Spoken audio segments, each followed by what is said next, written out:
I'm not gonna trick you guys with some clickbait. Saros is incredible, and I loved my time with it.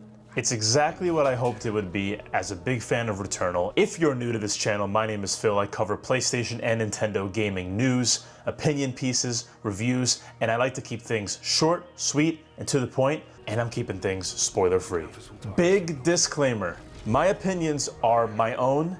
Nobody else pays for them, nobody else gets to review them. PlayStation did send me a code to review Saros early. I appreciate them for that, but they have no idea I'm making this video and no input on the result, as I shill to no one. Be sure to leave a like and subscribe if you're new. Let's get into it. Saros is not connected to Returnal in any way, so if you're a newcomer, you're totally good to jump right in. You are part of a rescue team that has been sent to find out what the hell happened to these other ships that also went to this foreign planet as part of this big bad company that is trying to collect resources. The usual. Jerome, eyes up, we've got trouble. The gameplay loop goes like this. You're fighting tons of enemies. They each have different weak points, different ways that you can evade them, engage with them, and sometimes their projectiles might do different types of damage to you or have to be avoided in a certain way. You kill enemies, you collect Lucenite, which is like Saros' version of a currency, and you use that Lucenite to upgrade yourself when you die and go back to home base so that your next run can be better. With each little area, there's side paths, main paths, there's treasure you can collect, there's things that you can save that will allow you to be permanently stronger next time, and then things like the different gear, abilities, or weapons you get are things that will only last for that round. So if you get a shotgun that is 20 damage, you might have that shotgun at the beginning of your next round, but it'll go back to being level 1 damage. The goal is that with each run, you get a little smarter, you're able to know your enemy a bit better, get stronger, and then you can take on the boss and be better. And when you beat that boss, that kind of unlocks the next area. It's a very challenging game, just like Returnal. I like the challenge, and I like the fact that it kind of rewards the grind. If you take your time and you collect lots of Lucenite, it's gonna make your second run easier. And that to me is a good thing. You're not really losing anything technically, like Souls games where you're losing all the souls you've collected, and if you don't go back for them, you lose them permanently. You don't keep all the Lucenite, but still, if you're grinding, you're gonna be getting a lot more Lucenite, makes the second run faster, feels like you're making progress, and I like that a lot. I played Saros on PS5 Pro. It's visually stunning. 60 FPS, 4K, the details, the world really feels like it's come to life. It's vibrant, the different enemy types, everything just really stood out. And that, in combination with the DualSense controller and 3D audio, made for a pretty incredible experience.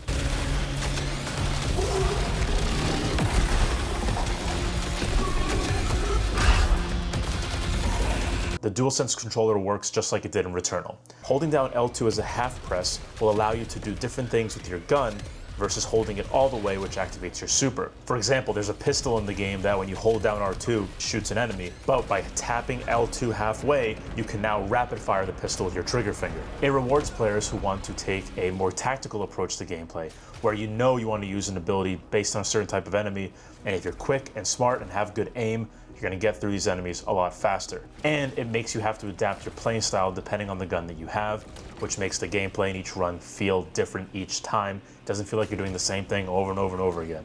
And of all the PlayStation games I've ever played since owning a PS5 back when it came out, Returnal and Saros are both the best usage of DualSenses I've ever experienced. Saros even better than Returnal. It makes you feel so immersed in the environment. Even the haptic feedback of navigating through the wilderness, you can feel the controller like as if it's grabbing you. And the 3D audio, just amazing. Amazing sound design, the enemies all around you, the sound of their projectiles, kills, dodges, the different things in the world, the different environments, just chef's kiss. Is Saros too hard? Look guys, it's not an easy game, but as somebody who actually doesn't like Souls-likes, I find the difficulty to be great.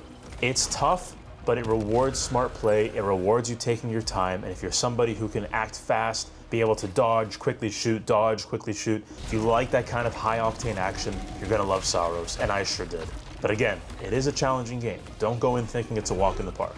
Okay, let's talk negatives. I really only have two small gripes with Saros that prevent this from being a perfect game for me.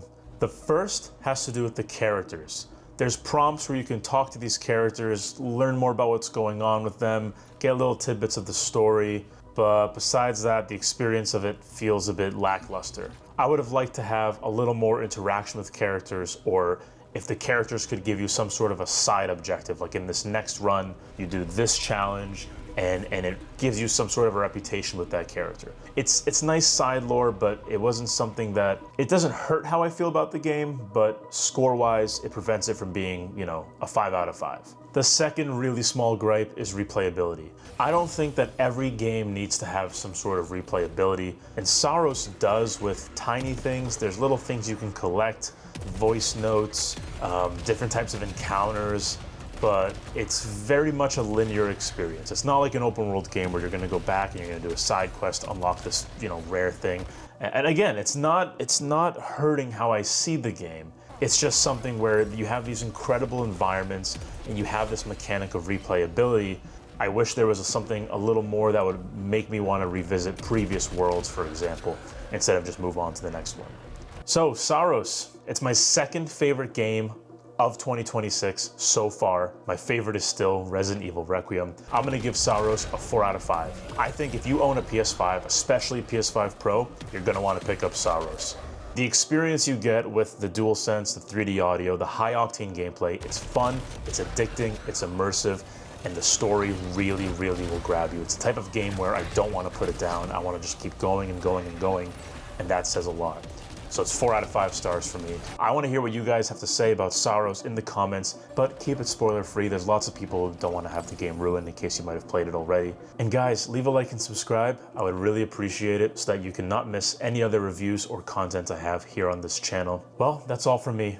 Be nice to each other, and remember, you're loved more than you might think. Until next time, everyone, take care, and I'll see you in the next video.